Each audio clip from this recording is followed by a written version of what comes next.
भुवनेश्वर महानगर निगम कार्यालय रे सोमवार अतिरिक्त कमिशनर रत्नाकर साहू को आक्रमण घटनार प्रतिवाद कर मंगलवार गंजाम जिला ओएस ओआरएस संघ पक्षर कार्य बंद करा जायछि। अनिर्दिष्ट काल पर्यंत आज समस्त समूह छुट्टी जाइछन्ति। एने संघ सभापति तथा एडीएम डॉक्टर प्रमोद कुमार पुष्टि अध्यक्षतार स्थानीय सर्किट हाउस एक प्रतिवाद सभा करा जायछि। बीएमसी अतिरिक्त कमिशनर साहू को आक्रमण घटना निंदा करा जायछि। आक्रमणकारी विरोध में दृढ़ कार्यानुष्ठान ग्रहण करने को दावी करपर्यंत सरकार दोषी विरोध में दृढ़ कार्यानुष्ठान ग्रहण करना सुरक्षा मेडिकल ऑफिसर भली एसओपी जारी करना से पर्यंत सामूहिक छुट्टी जे बैठक में निष्पत्ति निया। गंजाम जिला ओएस संघ सभापति तथा गंजाम जिलार अतिरिक्त जिलापाल नेतृत्व में समस्त ओएस अधिकारी माने कला बेस परिधान कर एक रैली में बाहरी गंजाम जिलापाल को एक दाबीपत्र प्रदान करथिले।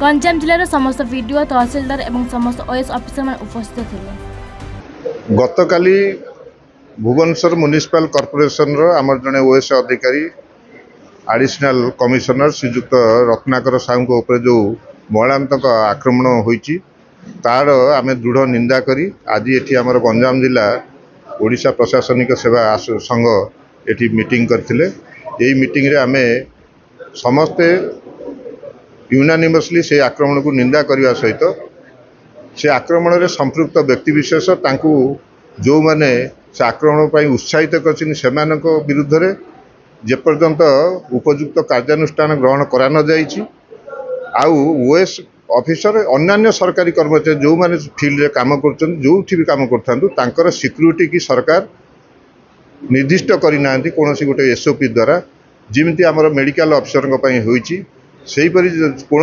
आशानुरूप कार्य जदि आम न पाइचु से पर्यंत आम कार्य बंद आंदोलन करुचु।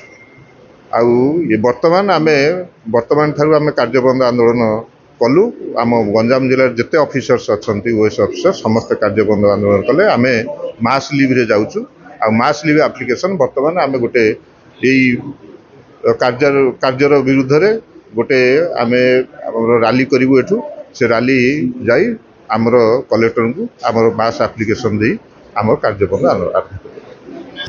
छत्रपुर जगन्नाथ रिपोर्ट एवन ओडिशा।